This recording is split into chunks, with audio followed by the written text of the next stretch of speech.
Hello and welcome back to my little corner of the internet here. Just one man and a phone, just trying to put some knowledge and spread some good vibes out there in this world that we got there. For some of you that know, I've recently done an iron butt, and also, you know, that's 1,000 miles within a 24-hour period. I wanted to do a video on what I wore for that. Mainly because a lot of people ask a lot of questions about how to prepare for it, but I think the most important part is what you're wearing, because it has to deal with so many different things.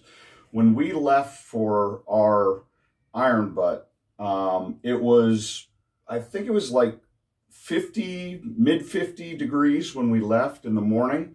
It shot up to about 85 to 87-ish. during the afternoon, and then was pouring on us after the sun went down. I think it was about what time was it? I think it was about 15, 16 hours into this, and the sky opened up. We rolled in, we were riding down, dark, it had been dark for a while, and all of a sudden the sky started shining and flickering, and the way that only lightning can. And we knew we were in for it. And it did not disappoint for those last hours. We got pelted with heavy, heavy rain, light rain for the rest of the time.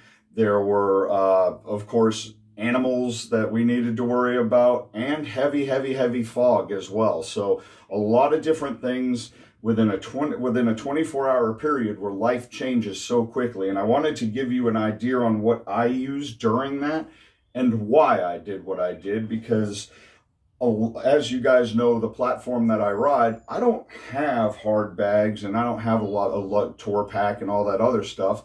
I really don't like having it. I believe as an individual, if you have more room, you're going to pack more stuff. So I keep it as minimalized as possible and compartmentalize and get the best out of what I have available. The first thing, of course, is the Scorpion EXO 1400 carbon fiber helmet. I wear this thing everywhere. If I have one gripe about it, the venting for riding a touring position is slightly not as good. I can tilt my head back a little bit and get that scoop to pick some up, and it's good then. But overall, this thing is a tank. Absolutely wonderful. It's very, very lightweight. I have a pin lock visor on it so that the fog keeps down. When temperature changes drastically, you will notice that the fog builds up around the edges of the pin lock, but will not intrude too far. So, I mean, it's a testament to the technology that they have. It is definitely worth the money if you're looking at doing a lot of touring, a lot of moving around, in a lot of different weather type of scenarios. Of course, I have it hooked up with a Sena, so I have communication and music. But to be honest with you, when I went on the 1K, because of the battery power here, I just used wired earbuds and ran it to my phone. I had my phone in my tour pack and had it hooked up to a charger continuously for the first half of the ride. That way, the second half, I wouldn't have to worry about my battery running out. So, first and foremost, this has probably been some of the best money you can buy. Actually, I got to take that back. I think everything here is probably the best that money can buy, in my personal opinion. This does have the sun visor that drops down. Another good thing to have when it goes from night into day and gets bright. Very, very cool helmet. Very light, and I love that aspect about it. So that was the helmet that I wore. Of course, full-faced. You gotta have protection out there. If you've ever been hit in the face with a June bug or a rock that got kicked up by a truck, car, or anything else, you have those half helmets or 3/4 helmets, you get pegged in the face, you know how much that hurts. You don't get that in that. You get in your own little world, and you're safe, You know that, and in the event that something bad happens, you have that safety. Friends of mine have, and myself also, have tested the safety ratings of full face helmets, and I gotta tell you, I am very, very happy that I chose to wear a full face helmet. I know they're not the coolest things to look at, and you want to roll around with a little pudding bowl on top of your head and look at how badass you are, and that's cool. Do that when you're among friends, but if you're going to go out and click off rides and miles, that's the thing to do. So we go next to the jacket, which is the Joe Rocket Atomic 5.0 jacket. This is a waterproof jacket, and I did a video on this already. It is probably my favorite jacket. If I had to do it all over again, I might go out and maybe get something with a little bit more color to it. But black suits anything from a wedding to a funeral, so I use that. It is an excellent jacket. It has the armor on the outside, which I have updated to 3DO armor on the elbows and the shoulders. It also has a back pad, which I also have upgraded. But the thing that I love the most about it, and what this has that a lot of other jackets do not, is a full-length zip-in warm weather liner. So you have a nice thick, very nice feeling to the skin, and it has the full length. It's not just a vest. It's not just going to keep this part cool or warm. It's going to keep your whole body warm, which is a big, big deal as the temperatures go up and down. When the temperature goes up, that's easy to take out. No big deal. You can easily do it at a stop without blowing your 10-minute time allowance, which is what we used for our gas stops, was 10 minutes tops. You also have venting in the shoulder, in the arms. Okay, so you have the vent to allow you to get a little bit more air in up your back. The front has huge vents. So even if you're behind a fairing, these things are immense. They are big, big vents. But on top of that, they snap together so that they maintain being open.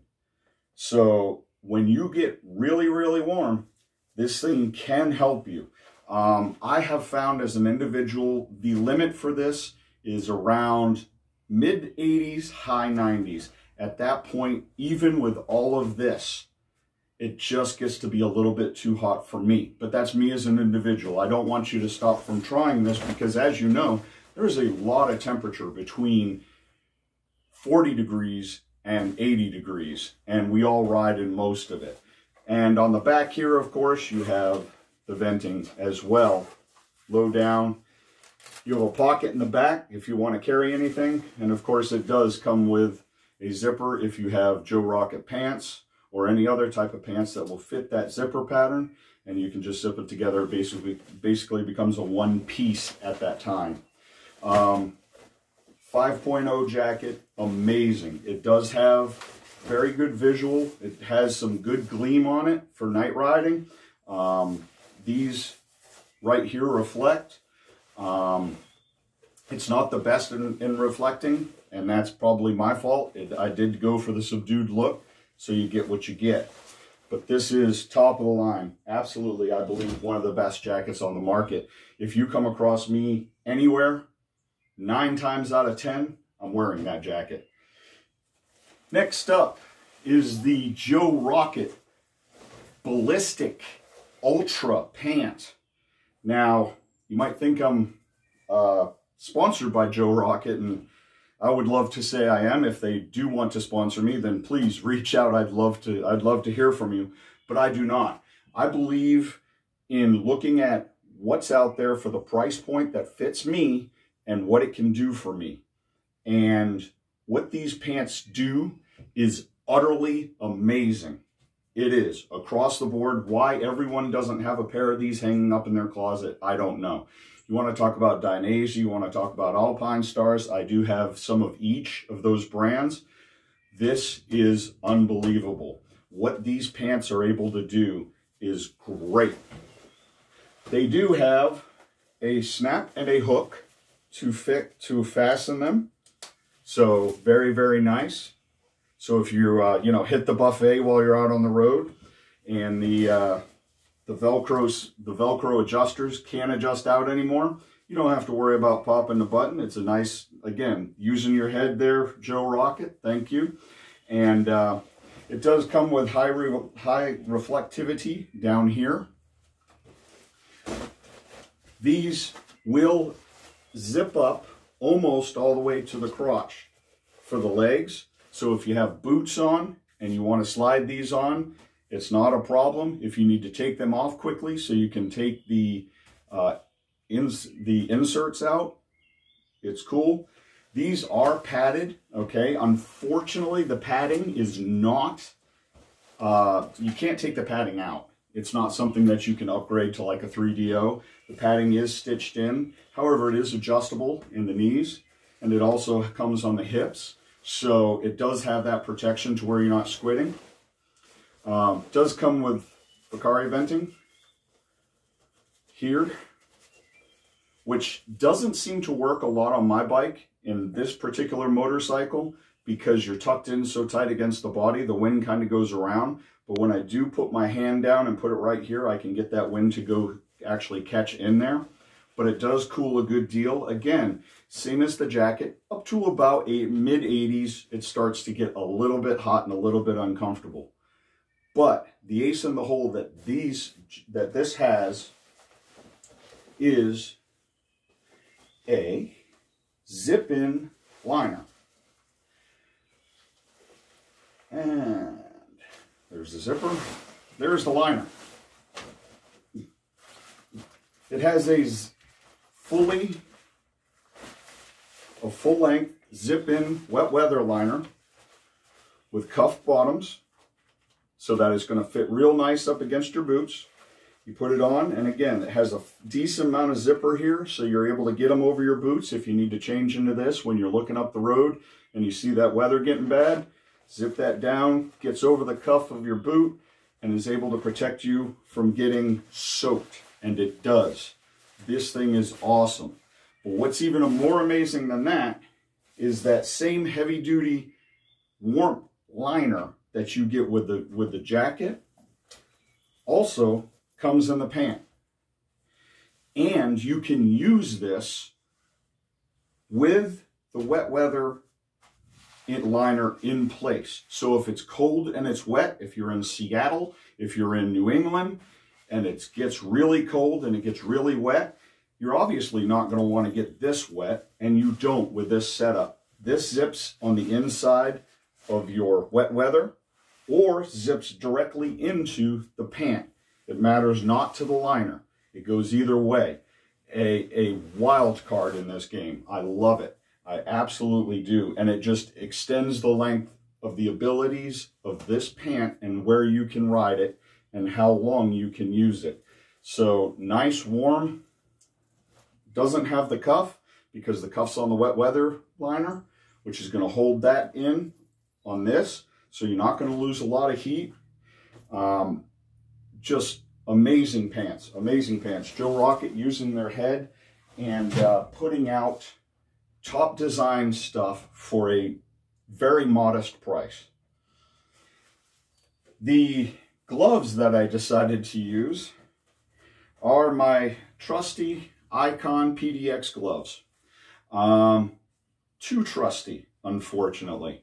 After many, many years, these decided to start breaking down, have gotten cracks in them, and have lost their ability to stay waterproof, which they were when I purchased them some 7 years ago. Obviously, time moves on, and I should have had this better, but now I know. And we'll figure out where to go from here and what I'm going to do for my next pair. But these were absolute mainstays in my saddlebag in case I thought it was going to rain.